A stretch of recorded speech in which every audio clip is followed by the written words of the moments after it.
You are listening to the Bell Ringers podcast on Philly Sports Reports, brought to you by SeatGeek. Here are your hosts, Colin Daly and Benjamin Goldstein. Hello, everybody, and welcome back to the Bell Ringers podcast. Colin Daly and Benjamin Goldstein here, and the Phillies have the New York Mets.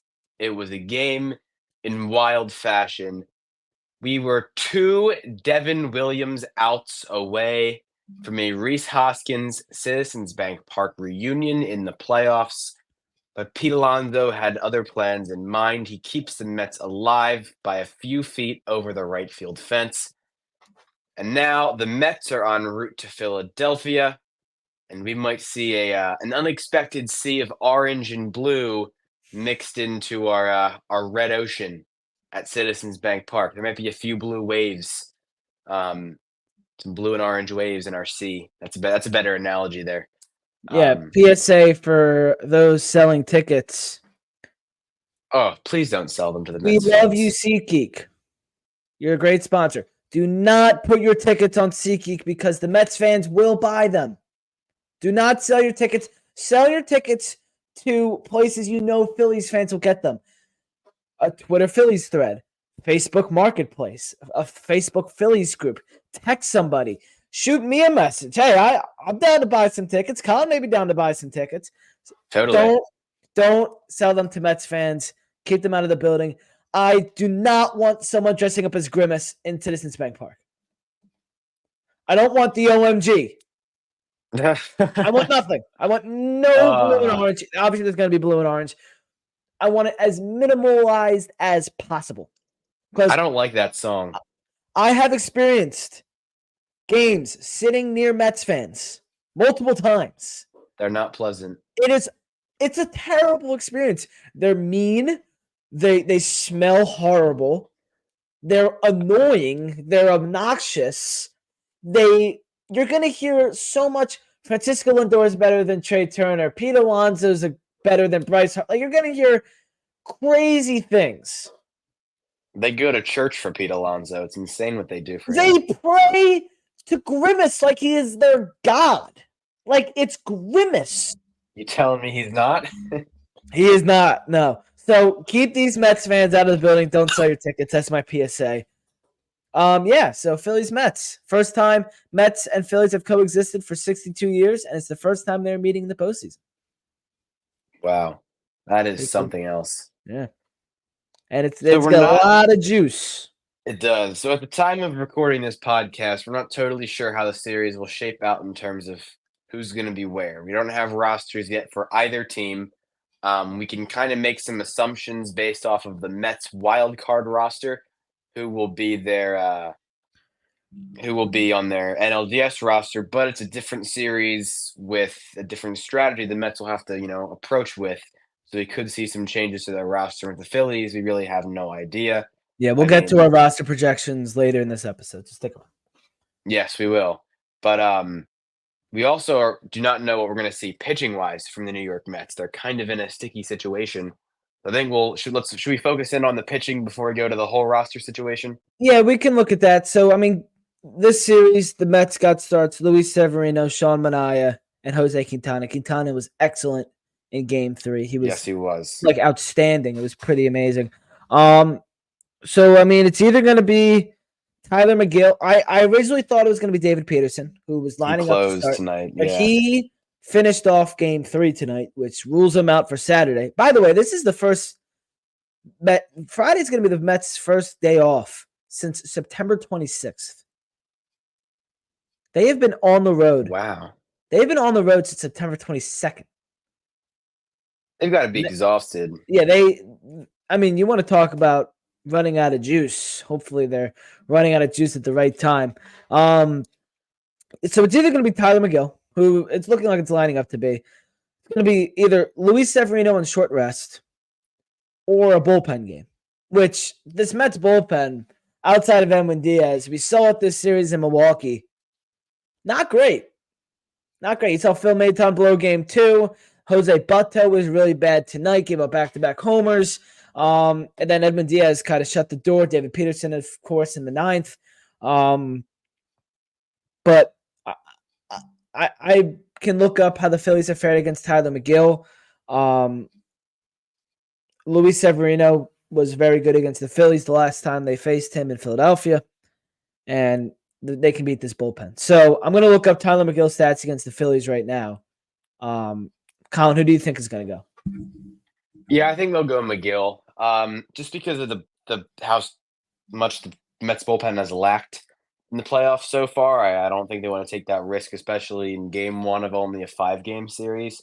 So I think they'll kind of take that shot in the dark and hope that McGill has a good start. I mean, he's been pretty good. He had a 4.04 ERA in the regular season. So there's definitely hope for him there. But I think that's a fairly clear choice that the Mets will make.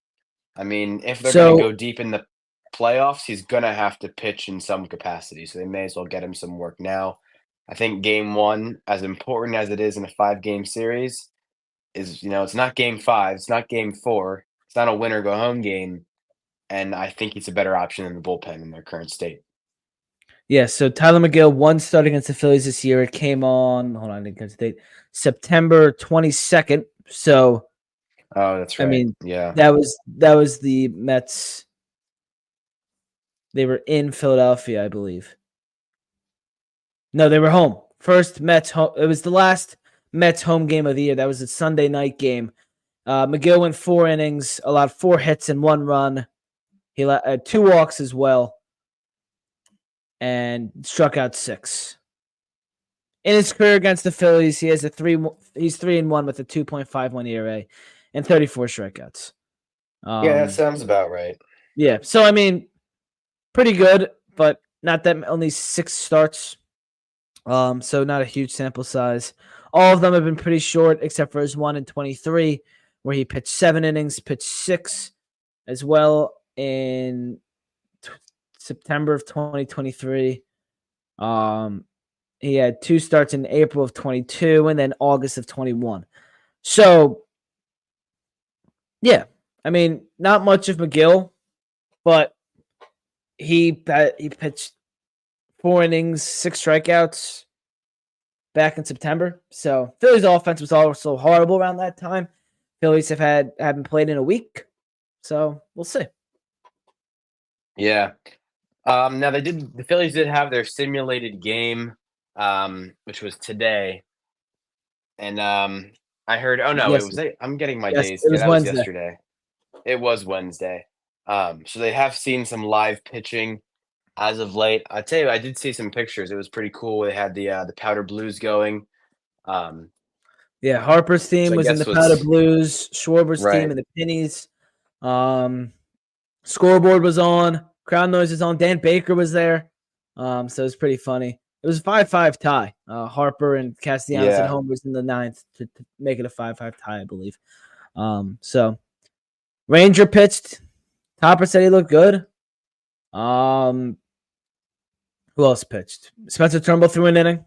So we'll see if he's on the roster. But Yeah, I'm very curious to see what they're gonna do with the Turnbull situation. I know we're gonna talk rosters in a bit, but I definitely think that's the biggest decision the front office will have to make.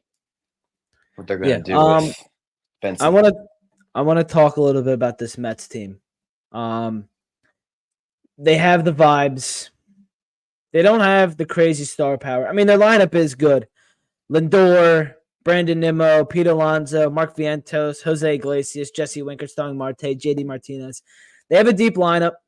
The pitching doesn't wow me outside of Edwin Diaz. I mean, there's power, there's discipline, and late in games, they really do rally. This Mets team, they come together and they rally and score runs late in games. They've done it multiple times this week. That's how they got into the postseason. It's how they won the wild card. It's basically how the second half of their season has gone to get into this position. They give me a lot of vibes from the 2022 Phillies team. Yeah, Coming we've together, mentioned this playing before. together, having the vibes. Last seed in the East, upsetting an NL Central team. a lot of ties there for me. So It's almost eerie in a way, Ben. yeah, Almost I mean, eerie in a way we how weren't similar we they are. weren't praying around a song. I mean, I guess we were kind of praying around a song, but Oh yeah, we were. we didn't have a character that we were going around. And now the Mets have a rally pumpkin that they're celebrating with tonight. So What? I don't know what that's all about, but yeah. That's So I weird. mean, it's they're playing an NLDS team that's has second.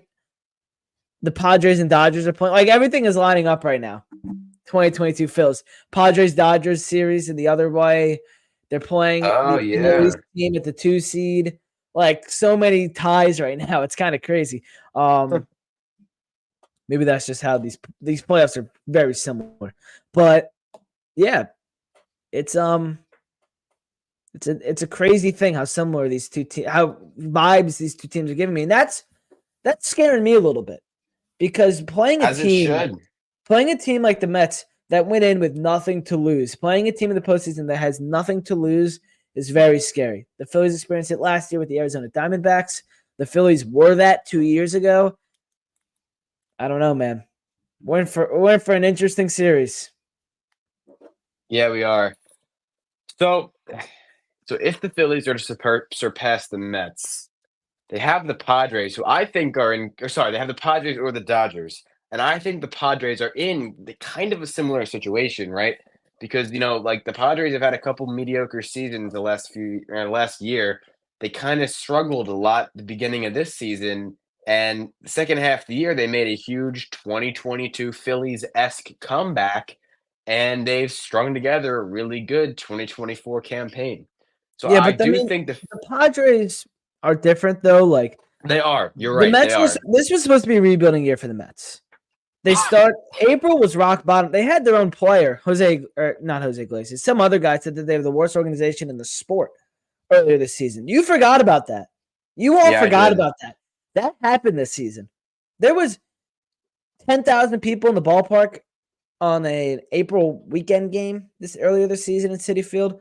You all forgot about that. This Mets team was rock bottom in April and May. Like they were Yeah. horrendous. Well, that Worst team player in got baseball. DFA'd, so Yeah, so I mean, they were like, it was. I mean, it was about as Metsy as it got, and as Metsy as it met. It was, Metsy. it Um, was. and they turned it around, man. Grimace. Ever since Grimace stepped Oh foot in that God. ballpark, they had the Hawk Tua girl. They had OMG. The Mets had everything. So, Wait, um, what does the Hawk Tua girl have to do with the she Mets? threw out the first pitch, and after that, the Mets Oh won like my 8 straight God, games or something. seriously? So, yeah. Wonder if she threw a spitball. Sorry.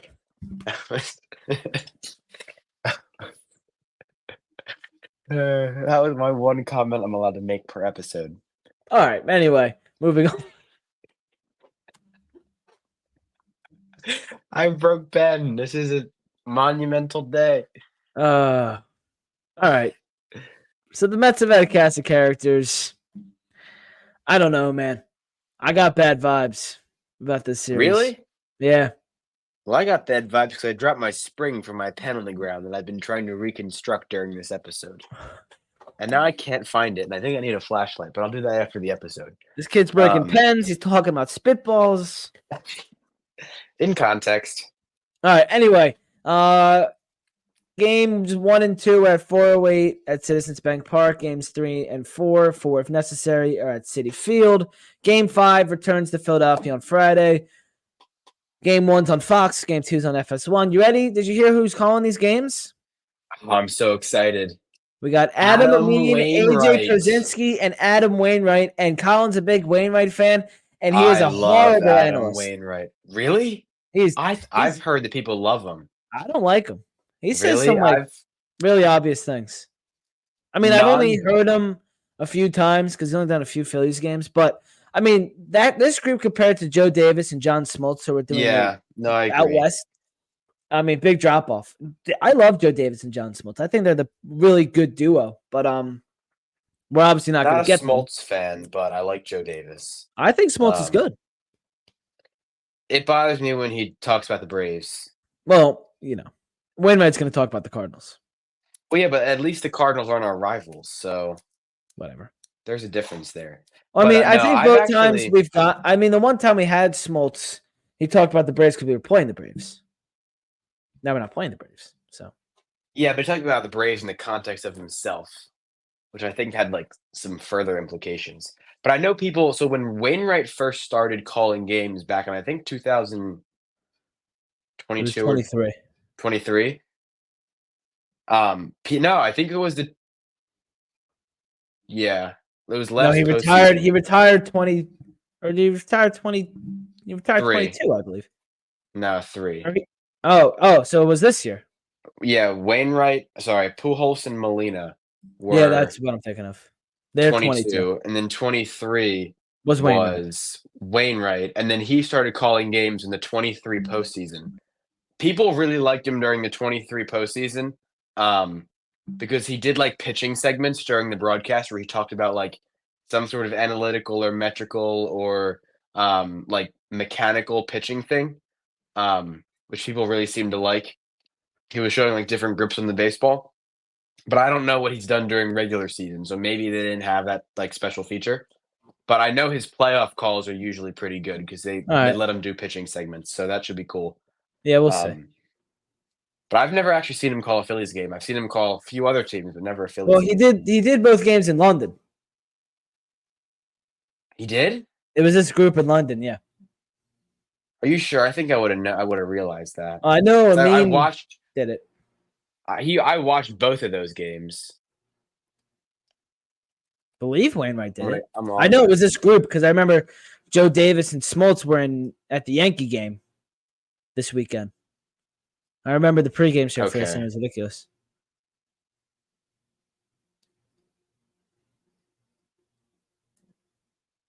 Colin's doing This some research. says Michael K, Doug Glanville, and Tim Kirkchin.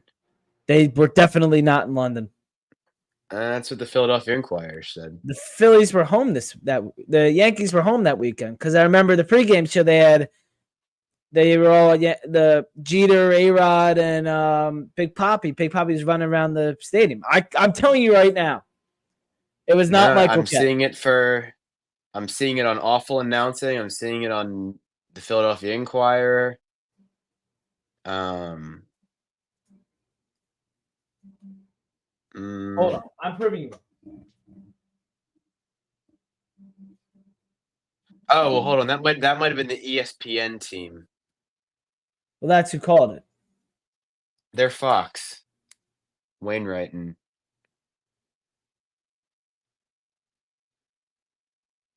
Here we go.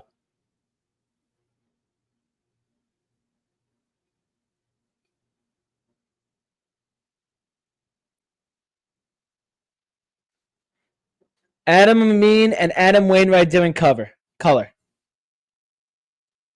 for Fox. Yeah, now I'm seeing that. I must have been on. Maybe it was the year before. That's weird. Yeah. Wow, I don't know how I missed that. I did watch those games too. Huh. Michael K was on ESPN's MLB Tonight from London. So I don't know.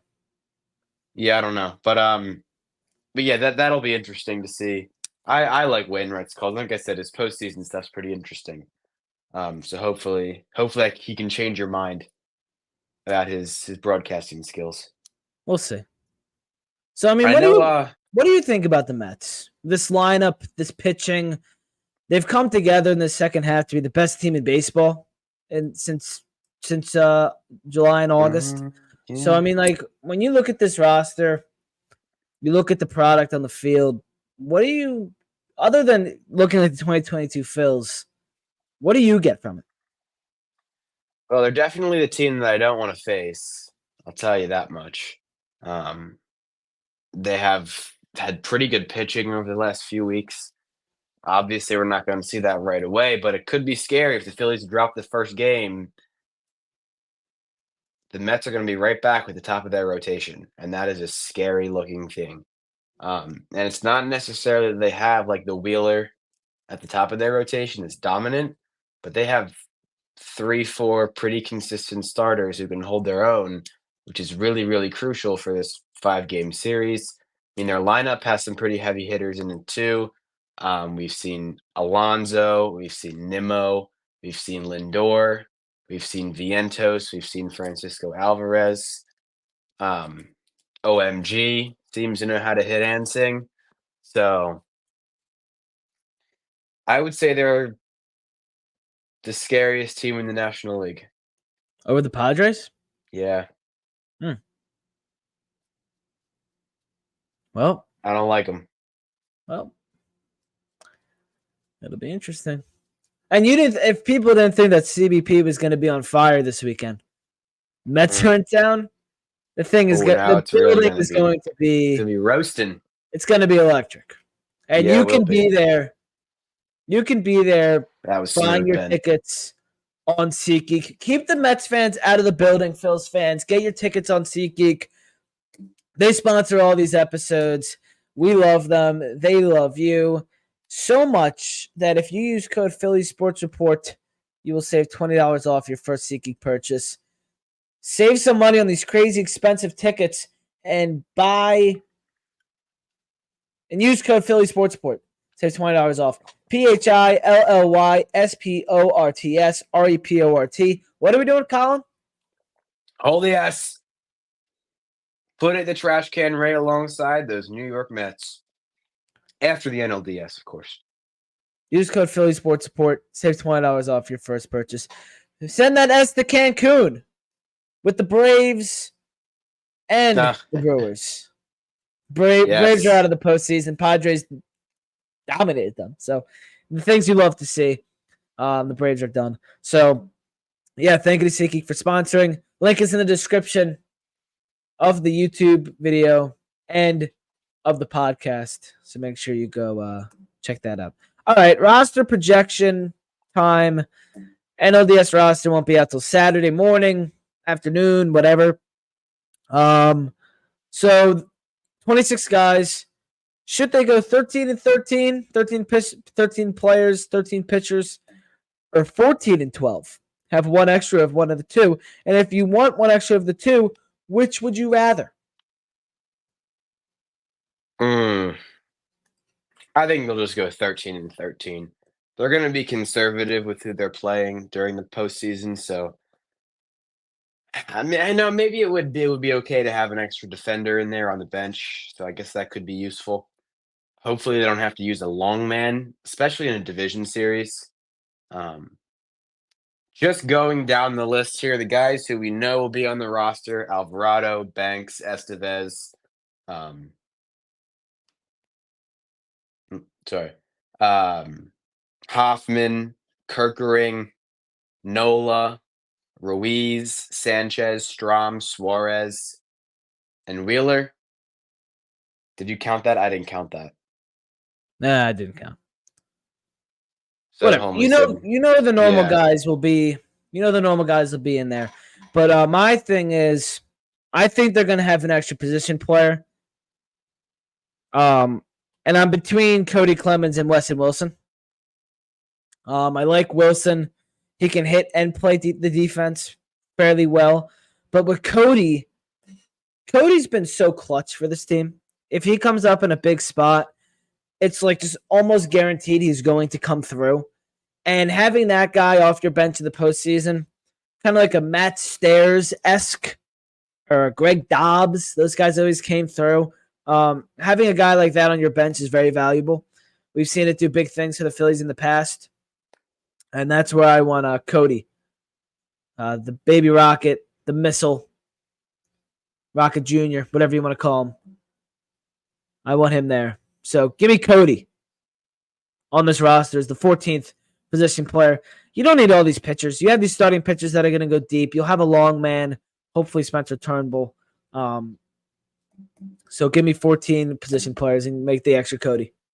Yeah, so I'm with you. So the guys that I read off that I think we can both agree on, that gives us 11. So again, that's the Wheeler, Suarez, Strom, Sanchez, Ruiz, Nola, Kerkering, Hoffman, Estevez, Banks, and Alvarado. That's 11. So now that brings us down to Colby Allard, Tyler Gilbert, Junior Marte, Michael Mercado, Tyler Phillips, And Spencer Turnbull and It's gonna be Taijuan Walker. if Turnbull is healthy, it'll be Turnbull. Agreed. If he's not healthy, it'll be Colby Howard.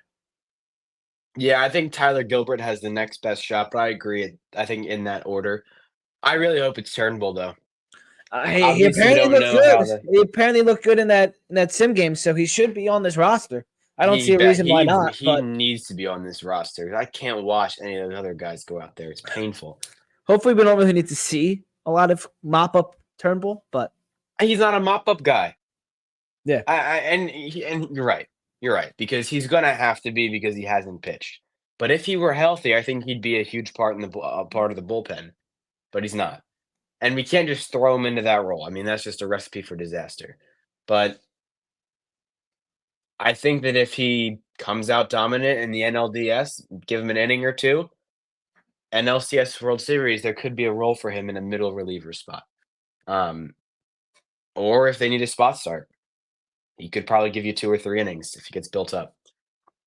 I think we can agree. Yeah. So what would you rather, Cody or Wilson? Because I think it's down to those two. Who? Cody Clemens, I think. Okay. I just like neither of them will get much time. But if you need a guy to come off the bench and get a base hit, it's Cody Clemens. Well, I don't know if I see that's my issue is I don't know if you're taking someone for their offense, but none of these guys are defensive. None of the guys are great defense unless you're going Cal Stevenson. Like there's not much. Not a great I mean, he made the one crazy play, sure, but I mean, like, there's really like you're gonna have 3 other outfit. Like you're gonna have Johan Rojas, you're gonna have Brandon Marsh, you're gonna have Austin Hayes. You're gonna have these 3 guys right there. Nick Castellanos is playing right field every night. You got these 2 center fielders. You have Austin Hayes. Like you got a guy defensively to come in, Johan Rojas. If you want defense, now you need a guy that can come in and get you a big base hit, and that's where Cody Clemens comes in for me.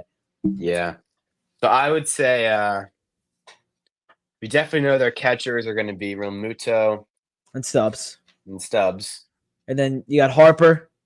Mm-hmm. You got Stott. You got Sosa. Mm-hmm. You got Trey Turner. Yep. Alec Boehm. You have Austin Hayes. Johan Rojas. Brandon Marsh. Nick Castellanos. And Cody Clemens. And Cody. So how many is that? So that is 12, 14, 18, 19, 20, 21, 22. Did I do that wrong? I must have done that wrong. There's no way. No, 5. We have 12 pitchers. 11, 12, 13, 14, 15, 16, 17, 18, 19, 20, 21, 22, 23, 24, which that sounds about right. So, yeah, so we get 2 more guys here. So, I mean, throw in Weston Wilson. Well, let's see. Hold on. So, on their roster right now, they have Allard, Walker, Kennedy. Oh, that's 28. Wilson. Oh, did we forget Schwarber? We did forget Schwarber. That makes sense. Because I was leaving a guy out of the lineup. So then we get 1 more guy. We have 12 pitchers. We have our Realmuto Stubbs. All right, so throw in Weston Wilson. We have our 5 infielders, right? Plus 2. You have your extra catcher. Where did I get 5 infielders from? We have our 12 pitchers. We said 14 pitchers. 12 pitchers, 14 position players. Right, yeah. And then we have our 2 catchers.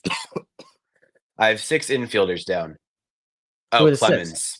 Clemens and Sosa are the 2 extras. Okay. And then our outfielders, we have 4. Right? Throw in Weston Wilson. If you have an extra guy. Yeah, I want to take someone for speed. Who can you put in there? Rojas. I don't know. Does Stevenson run? You don't have it. Who? Stevenson run? He looks like the white Gene Segura to me. Yeah, we did say that when we were there. He has that build. Cal Stevenson, sprint speed. My computer is so slow. I think I'd still rather have Weston Wilson. Yeah. Sprint Well, Wilson speed has some good versatility too. is 27.5, 52 percentile. So kind of mid. Yeah, I think I want Wilson for the versatility. Yeah. Because he can play anywhere. I mean, so can Cody. I'm going to put him in the Schwarber category, Weston Wilson. All right, so there's DH. There's It's our our 26-man roster. No Taiwan Walker, no Colby Allard, and no Cal Stevenson, I guess, are the major guys we're leaving off. Outside of that, though, I'd say it's pretty comprehensive. Yeah, I mean, No surprises. there's no surprises. No Buddy Kennedy. I think we'll all sleep at night. All right, so now who's your game 2 starter? Christopher Sanchez or Aaron Nola? Oh, Christopher Sanchez. Did you see his wife had a baby today? I did. That's really exciting news. Red October baby. It is a Red October baby. I mean, they got right to work after they lost last year. I mean, good for them. Got to burn off it somehow. Yeah. No time better than the present, right? This is what happens when we record podcasts at 11 o'clock at night. Yeah, too late. All right. Let's pick our division series picks. We'll start with the AL. We have the Detroit Tigers, who swept the Houston Astros, and then the Cleveland Guardians. What do you have in this series going to the CS? I think the Tigers. The Guardians always find a way to disappoint in their mediocrity. The 6 seed Tigers and Matt Vierling going to the ALCS? Yeah, he is. All right. And then the Kansas City Royals, who swept the ever poor and sad Baltimore Orioles against the Yankees with Bob Costas on the call. Did Vierling sign that? He did, yeah. No, that's cool. I met Matt Vierling outside a Trent Thunder game. Yeah, I think I met him in Clearwater. He's a cool guy. Him and Paco Figueroa. Paco. All right, Royals or Yankees? Yankees, unfortunately. All right, so Tigers, Yanks. Yeah. All right, and then the NL, you have the San Diego. This is going to be the series of the year, maybe. Yeah. Padres, Dodgers. I think this is going 5. I think the Padres will win. Oh, by the way, I have Cleveland just sadly killing the Detroit Tigers, and then I have the Yankees. So I have the 2 favorites taking that one. I have the Padres beating the Dodgers in 5. All right. I have the Dodgers here. The Padres got them last time. I think it's the Dodgers' turn. In 2022, that is. They got them. And then Phillies, Mets. I don't know yet. I can't throw anything out there because I don't know. Like, I can see this series going either way. What do you think? The heart's telling me Phillies. The heart's telling me Phillies in 4. The brain is telling me. You think the Phillies are going to win 3 out of 4 against the New York Mets? I don't know. I think it's Phillies. I think the Phillies are the better team, but Phillies in 5. I don't know if I can handle a game 5, man. I think you'll be okay. Just physically, a game 5 is just not going to go well. Like, you never, like, just historically, game 5s are horrible for the Phillies. Well, it's time to fix that. Yeah, we're going to change that. We'll talk to you guys later this week. Phillies, Mets, NLDS. First time the 2 teams are meeting in a 62-year coexistence. See you, Colin. Go Phils. Thanks, Ben. Go Phils. This has been the Bell Ringers podcast on Philly Sports Reports, brought to you by SeatGeek. If you haven't already, please subscribe to Philly Sports Reports wherever you get your podcasts and on YouTube. Follow the podcast on X and PSR on all social media. Also, consider leaving a review. Catch Colin and Benjamin's writing on PhillySportsReports.com, along with following both on X. Thank you to SeatGeek for sponsoring the show.